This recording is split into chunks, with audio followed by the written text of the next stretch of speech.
નમસ્કાર મિત્રો, આપનું ફરી પાછું એકવાર સ્વાગત છે આપણી આ યુટ્યુબ ચેનલમાં. મિત્રો, આપણે ભાગ નંબર 1 માં ત્રિકોણ છે એની કેટલીક પાયાની સમજૂતી અને પ્રકરણ નંબર 6.1 છે એની ગણતરી કરી ગયા છે. હવે મિત્રો, આપણે આગળ આ પ્રકરણ છે એમાં સૌથી અગત્યનો મુદ્દો ત્રિકોણની સમરૂપતા અને ત્રિકોણ છે એની સમરૂપતા માટે આપણે સમપ્રમાણતાનું મૂળભૂત પ્રમેય કે જે થેલ્સનો પ્રમેય તરીકે ઓળખાય છે એની સાબિતી છે એ જોવાની છે. મિત્રો, આ પ્રમેય છે એ તમારી બોર્ડની પરીક્ષા છે એના માટે પણ ખૂબ જ અગત્યનો પ્રમેય છે. તો મિત્રો, આજનો આ વિડિયો છે એ નિરાતે બેસી 2 વખત જોઈ કે 3 વખત જોઈ અને આ પ્રમેય છે એ તમારી રફબુકમાં 2-3 વખત લખી કંઠસ્થ કરી અને મોઢે લખવાનો પ્રયત્ન કરજો. તો આ પ્રમેય છે એ તમારે ખૂબ જ સરળતાથી પાકું થઈ જશે અને આ પ્રમેય છે એ બોર્ડની પરીક્ષામાં પૂછાય તો આપણને સરળતાથી આવડી પણ જાય એવું સહેલું પ્રમેય છે. મિત્રો, આપણે પહેલી શરૂઆત કરીએ. ત્રિકોણ છે એની સમરૂપતા કોને કહેવાય? તો મિત્રો, આપણે ત્રિકોણ છે એની સમરૂપતાની વ્યાખ્યા જો આપવી હોય કે કોઈ પણ બે ત્રિકોણો છે એને આપણે સમરૂપ ત્રિકોણો છે એ ક્યારે કહી શકાય? તો આપણે અહીંયા આગળ લખી શકીએ કે જો બે મુદ્દાઓ છે એને અહીંયા આગળ ધ્યાનમાં લેવાના થાય. પહેલું કે બે ત્રિકોણો છે એના અનુરૂપ ખૂણાઓ છે એ સમાન હોય. અનુરૂપ ખૂણાઓ સમાન હોય એટલે કે એક ત્રિકોણ અને બીજો ત્રિકોણ છે એના અનુરૂપ ખૂણાઓના માપ સમાન હોય. અને બીજું, તેમની અનુરૂપ બાજુઓનો ગુણોત્તર સમાન હોય. એટલે કે બાજુઓ છે એ સમપ્રમાણમાં હોય તો આ બે ત્રિકોણો છે એ સમરૂપ ત્રિકોણો કહેવાય. જો બે શરતો છે કે બે ત્રિકોણો છે એના અનુરૂપ ખૂણા સમાન હોય. કે દાખલા તરીકે માનો કે હું એક ત્રિકોણ લઉં ABC. માનો કે આપણે ત્રિકોણ લીધો ABC. બીજો ત્રિકોણ હું માનો કે લઉં XYZ. મિત્રો, આ તો જસ્ટ ઉદાહરણ માટે આપણે સમજીએ છીએ XYZ. અહીંયા પહેલું આપણે એવું કીધું છે કે બે ત્રિકોણોના અનુરૂપ ખૂણાઓ સમાન હોય. અનુરૂપ ખૂણા એટલે માનો કે અહીંયા આ કાટકોણ ત્રિકોણ મેં લીધો છે, B નું માપ 90 છે તો Y નું માપ છે એ પણ 90 છે. માનો કે માપ ખૂણો A છે એનું માપ 40 છે તો અહીંયા X નું માપ પણ 40 હોય. અહીંયા C નું માપ છે એ 50 હોય. 50 એટલા માટે લેવું પડે કે ત્રિકોણના ત્રણેય ખૂણાના માપનો સરવાળો 180 થવો જોઈએ. આ યાદ રાખજો, 180 કરતા ઓછું કે વધારે ન થઈ જાય. અને અહીંયા Z નું માપ પણ 50 હોય. તો અહીંયા મિત્રો જુઓ જોઈએ કે ત્રિકોણ છે એના માટે આપણે અહીંયા લખી શકીએ કે A નું માપ સમાન છે અને X નું માપ સમાન છે. એટલે કે A અને X નું માપ સમાન છે. ખૂણા B અને ખૂણા Y નું માપ સમાન થયું. C અને ખૂણા Z નું માપ સમાન થયું. એટલે કે ત્રિકોણ છે એના અનુરૂપ ખૂણાઓ છે એના માપ સમાન હોય. હવે આપણે માનો કે બાજુઓની વાત કરીએ તો માનો કે આ બાજુ છે BC, એનું માપ 3 છે, આનું માપ 4 છે. તો AC નું માપ પાયથાગોરસના પ્રમેય પ્રમાણે 5 જ થાય. માનો કે આનું માપ આપણે 6, આ XY નું માપ 8 અને XZ છે એનું માપ 10 લઈએ. હવે અહીંયા આગળ ગુણોત્તર જુઓ જોઈએ કે AB અને XY નો ગુણોત્તર લઈએ. AB અને XY નો ગુણોત્તર લઈએ તો AB નું માપ અહીંયા આગળ 4 છે, XY નું માપ 8 છે તો 4/8 એટલે આ ગુણોત્તર આવશે 1/2. પછી આપણે BC અને YZ નો ગુણોત્તર લઈએ. BC અને YZ નો ગુણોત્તર લઈએ તો અહીંયા BC 3 છે, YZ 6 છે એટલે 3/6 તો આ ગુણોત્તર પણ 1/2 આવશે. એ જ રીતે આપણે AC અને XZ નો અનુરૂપ બાજુઓનો ગુણોત્તર આપણે લેવાનો છે તો AC અને XZ નો ગુણોત્તર લઈએ તો આ આવે 5/10 એટલે 1/2. મિત્રો અહીંયા તમે તમામ ગુણોત્તર જુઓ છો એ કેવા મળ્યા તો કે સમાન મળ્યા કે AB ના છેદમાં XY બરાબર BC ના છેદમાં YZ બરાબર AC ના છેદમાં XZ આ બધાનો ગુણોત્તર સમાન એટલે કે 1/2 છે એ અહીંયા આગળ મળે છે તો આ બે શરતોનું જો પાલન થતું હોય તો આ બે ત્રિકોણો છે એની સંગતતા સમરૂપતા છે એમ કહેવાય અને આ બે ત્રિકોણો છે એ સમરૂપ ત્રિકોણો કહેવાય મિત્રો આના પછી આપણે એક અગત્યનું પ્રમેય નંબર 6.1 છે જોવાનું છે કે જે સમપ્રમાણતાના મૂળભૂત પ્રમેય તરીકે ઓળખાય છે અને એની આપણે સાબિતી પણ મેળવવાની છે તો સમપ્રમાણતાનું મૂળભૂત પ્રમેય શું કહે છે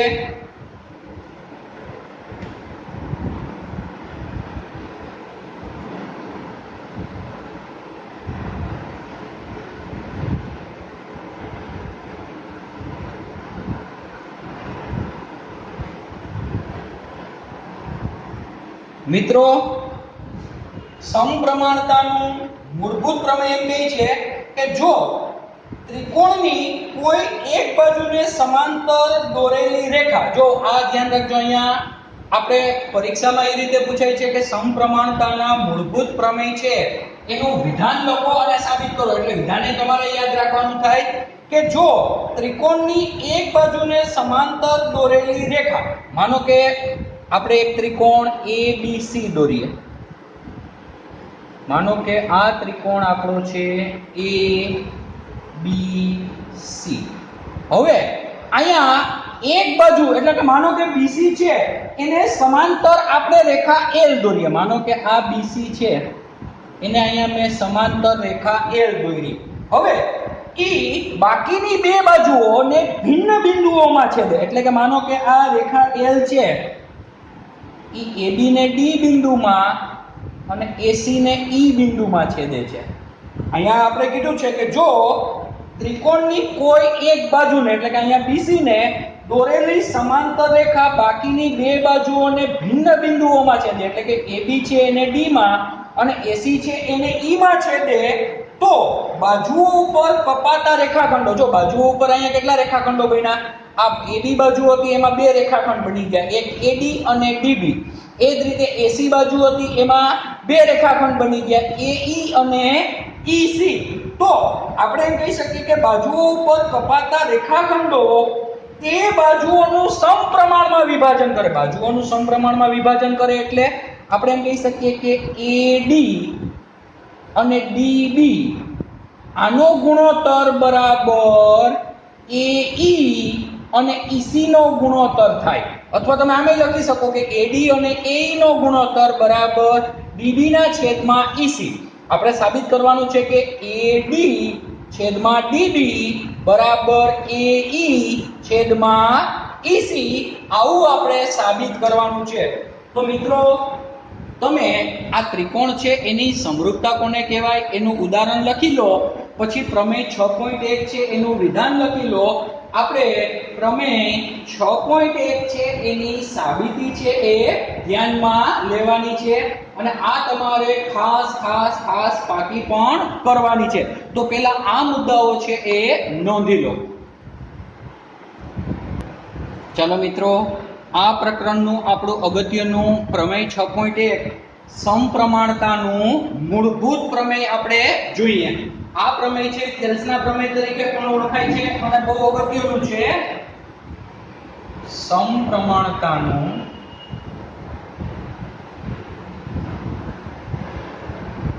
મૂળભૂત પ્રમેય હવે આ પ્રમેય છે એનું વિધાન આ રીતે છે કે જો ત્રિકોણની કોઈ એક બાજુને સમાંતર દોરેલી રેખા માનો કે આ ત્રિકોણ ABC છે એની BC ને સમાંતર દોરેલી રેખા ત્રિકોણ છે એની બે બાજુઓને ભિન્ન બિંદુ માનો કે AB ને D બિંદુમાં અને AC છે એને E બિંદુમાં છેદે તો તે બાજુઓ ઉપર કપાતા રેખાખંડો છે તે બાજુઓના કપાતા રેખાખંડો તે બાજુઓનું સમપ્રમાણમાં વિભાજન કરે એવું આપણે અહીંયા આગળ સાબિત કરવાનું છે તો અહીંયા બોક્સમાં આપણને જે આપેલું હોય ઈ લખવાનું હોય કે ત્રિકોણ ABC માં બાજુ BC એટલે કે રેખાખંડ BC ને સમાંતર રેખા રેખાખંડ AB ને D બિંદુમાં અને રેખાખંડ AC ને E બિંદુમાં છેદે છે. તો આપણે સાબિત કરવાનું છે કે AD ના છેદમાં DB બરાબર AE ના છેદમાં EC આપણે અહીંયા આગળ સાબિત કરવાનું છે. તો સૌપ્રથમ મિત્રો હંમેશા એ ધ્યાન રાખજો, અહીંયા તો આપણે હું બોર્ડમાં થોડુંક જગ્યા ઓછી છે એટલે આ રીતે લખું છું, બાકી હંમેશા તમારે પહેલા વિધાન આવશે, પછી પક્ષ આવશે, પછી સાધી આવશે, પછી અહીંયા આકૃતિ દોરવાની છે અને આકૃતિની નીચે સાબિતી લખવાની છે, બાજુમાં કોઈ લખવાની નથી. પક્ષ, સાધ્ય, આકૃતિ અને પછી સાબિતી. હવે સાબિતીમાં આપણે અહીંયા જે આપેલું હોય એ પહેલા એનાથી શરૂઆત કરવાની હોય સાબિતીમાં. તો આપણે અહીં આપેલું છે કે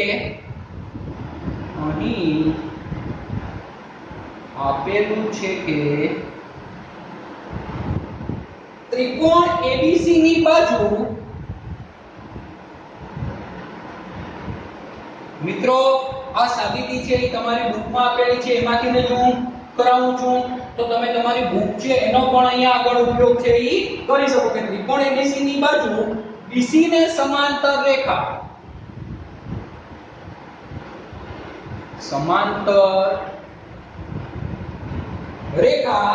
રેખાખંડ AB અને AC ને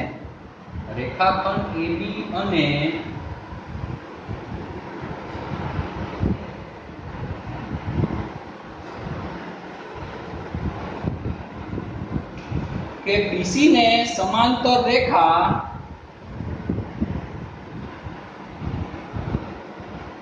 બાકીની બે બાજુઓ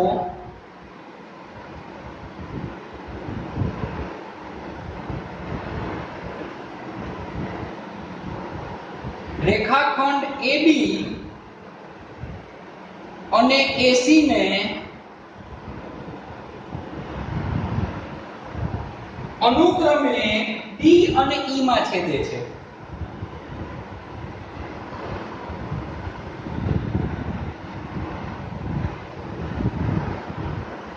અહીંયા આપણને આકૃતિમાં દર્શાવેલું છે. તો આપણે સાબિત કરવાનું છે કે AD ના છેદમાં DE બરાબર AE ના છેદમાં EC. તો આપણે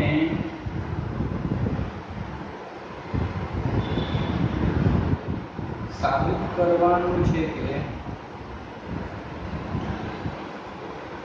AD ના છેદમાં DB બરાબર AE ના છેદમાં EC. હવે મિત્રો અહીંયા આપણે સૌપ્રથમ આ રેખાખંડ AB ઉપર E માંથી લંબ દોરીએ એટલે કે EN છે એ AB ને લંબ થશે અને D બિંદુમાંથી રેખાખંડ AC ને લંબ દોરીએ એ થશે DM. એટલે અહીંયા EN છે એ AB ને લંબ થશે અને DM છે એ AC ને લંબ થશે. તો આપણે અહીંયા આગળ લખી શકાય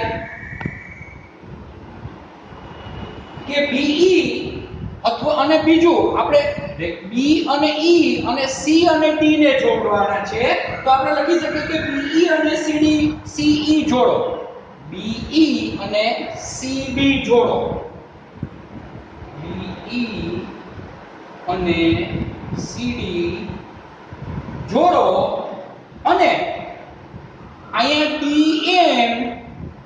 DM છે એ AC ને લંબ છે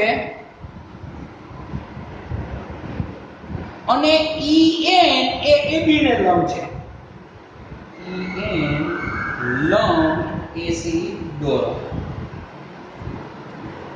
હવે આપણે અહીંયા આગળ મિત્રો ત્રિકોણ ADE ની વાત કરીએ. આ ત્રિકોણ ADE જેને હું બ્લેક માર્કર વડે દર્શાવું. તો આ ત્રિકોણ છે એના ક્ષેત્રફળની આપણે વાત કરીએ તો આપણને ખબર છે મિત્રો એનું ક્ષેત્રફળ થાય 1/2 પાયો ગુણ્યા પાયા ઉપરનો વેધ. જો હું AD છે એને પાયો લઉં તો વેધ EN થાય, AE ને પાયો લઉં તો વેધ છે એ BM થશે. તો આપણે અહીંયા લખી શકીએ કે હવે ત્રિકોણ ADE નું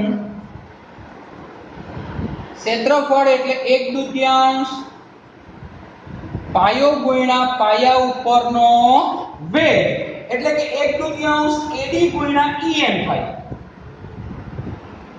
અહીંયા હું પાયા તરીકે AD ને લઉં તો એનો વેધ થાય EN એટલે 1/2 AD ગુણ્યા. અને મિત્રો આપણે ધોરણ 9 માં શીખી ગયા છે કે ત્રિકોણ ADE નું ક્ષેત્રફળ છે એ આપણે આ રીતે લખી શકીએ. ખાલી ADE લખ્યું હોય તો આનો મતલબ થાય ત્રિકોણ ADE નું ક્ષેત્રફળ બરાબર 1/2 AD ગુણ્યા EN. હવે એ જ રીતે આપણે ત્રિકોણ આ BDE ત્રિકોણ BDE આનું જો આપણે ક્ષેત્રફળ લખવું હોય તો આપણે આનું ક્ષેત્રફળ છે એ આ રીતે લખી શકીએ કે એવી જ રીતે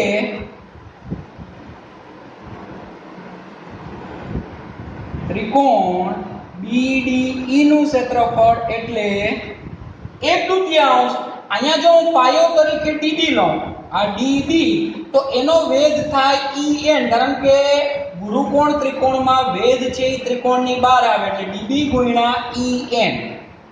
DB ગુણ્યા આપણે લખી શકીએ EN. અને જો આપણે ત્રિકોણ ADE નું ક્ષેત્રફળ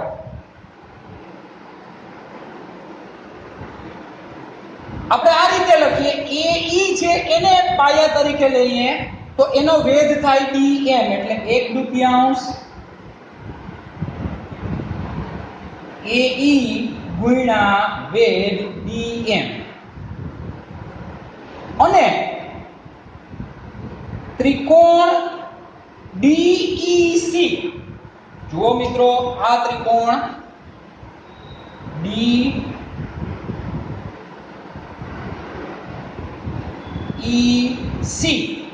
આનું આપણે ક્ષેત્રફળ લખીએ તો અહીંયા EC પાયો છે અને પાયા ઉપરનો વેધ થાય DM તો આના બરાબર લખાય 1/2 EC ગુણ્યા એનો વેધ છે એ DM એ હંમેશા ત્રિકોણની બહાર હોય. DEC નું ક્ષેત્રફળ તો EC ગુણ્યા DM 1/2 EC ગુણ્યા આપણે લખી શકીએ DM. હવે આ બે ત્રિકોણો છે એના ક્ષેત્રફળ છે એનો આપણે ગુણોત્તર લઈએ એટલે કે ADE અને ત્રિકોણ BDE.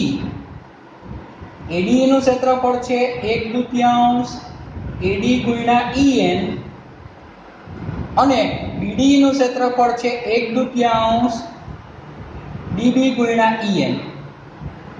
તો EN અને 1/2 ચોટ તો AD ના છેદમાં આવે DB. આને પરિણામ નંબર 1 આપો.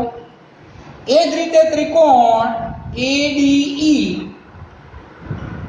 અને ત્રિકોણ DEC અથવા DCE ના ક્ષેત્રફળ છે એનો ગુણોત્તર લઈએ તો AD નું ક્ષેત્રફળ અહીંયા આપણે લખ્યું હતું 1/2 AE ગુણ્યા DM અને છેદમાં DEC નું ક્ષેત્રફળ 1/2 EC ગુણ્યા DM. અહીંયા 1/2 અને DM ચોટ તો AE ના છેદમાં લખાય EC. અને પરિણામ નંબર 2 આપો. હવે મિત્રો તમે 9મા ધોરણમાં એક અભ્યાસ કરી ગયા છો કે ત્રિકોણ BDE એટલે આ BDE અને DEC ઈ એક જ પાયા ઉપર અને સમાંતર રેખાઓની જોડ વચ્ચે આવેલા છે. જુઓ અહીંયા DC અને DE સમાંતર રેખાઓ છે અને બેયનો પાયો થશે DE. તો આ બે ત્રિકોણો છે ઈ સમક્ષેત્ર હોય એટલે કે BDE અને DEC છે એના ક્ષેત્રફળ છે એ સરખા હોય. તો અહીંયા આપણે લખી શકીએ. મિત્રો અહીંયા થોડોક જગ્યાનો અભાવ છે એટલે હું નોંધ લખતો નથી, પણ તમારે આ નોંધ લખવાની છે કે અહીં નોંધો કે ત્રિકોણ BDE અને DEC એક જ પાયા DE ઉપર અને સમાંતર રેખાઓની જોડ BC અને DE વચ્ચે આવેલા છે. તો BDE નું ક્ષેત્રફળ અને DE નું ક્ષેત્રફળ હંમેશા સમાન થાય. કે અહીં નોંધો કે ત્રિકોણ BDE અને DEC એક જ પાયા DE પર અને સમાંતર રેખાઓની જોડ BC અને DE છે એની વચ્ચે આવેલા છે. તેથી ત્રિકોણ BDE નું ક્ષેત્રફળ આ BDE છેદ અને આનો છેદ એટલે કે DEC નું ક્ષેત્રફળ સમાન થાય. આને પરિણામ નંબર 3 આપો. તો જુઓ અહીંયા બેયમાં 1 અને 2 માં અંશ તો સરખો છે અને છેદ છે એ પરિણામ 3 ઉપરથી સરખો થઈ જાય. તો આપણે પરિણામ 1 2 3 પરથી 1 2 અને 3 પરથી કહી શકાય કે એની ડાબી બાજુઓ સમાન થાય તો જમણી બાજુઓ પણ સમાન થાય. એટલે કે AD ના છેદમાં DB બરાબર આપણે લખી શકીએ AE ના છેદમાં EC. આ આપણે સાધ્યમાં સાબિત કરવાનું હતો. હંમેશા મિત્રો સાધ્યમાં જે વસ્તુ સાબિત કરવાની હોય એ લખવાની હોય. તો આ વસ્તુ છે અહીંયા આગળ આપણે સાબિત કરીએ તો લખી શકાય કે AD ના છેદમાં DB બરાબર AE ના છેદમાં EC છે એ લખી શકાય. તો મિત્રો તમે તમારી પાકી બુક છે એમાં આ પ્રમેય છે એ નિરાતે ઉતારી લો. 2 વખત કે 3 વખત આનો વિડિયો જોઈ લો, પછી મોઢે લખવાનો પ્રયત્ન કરો અને મોઢે લખાઈ જાય એટલે મને WhatsApp કરવાનું ભૂલતા નહીં. હવે આના પછીનું પ્રકરણ છે એ આપણે આના પછીના ભાગમાં લેશું. તમારો ખૂબ ખૂબ આભાર. આ પાકી બુકમાં નોંધ કરવાનું ભૂલતા નહીં.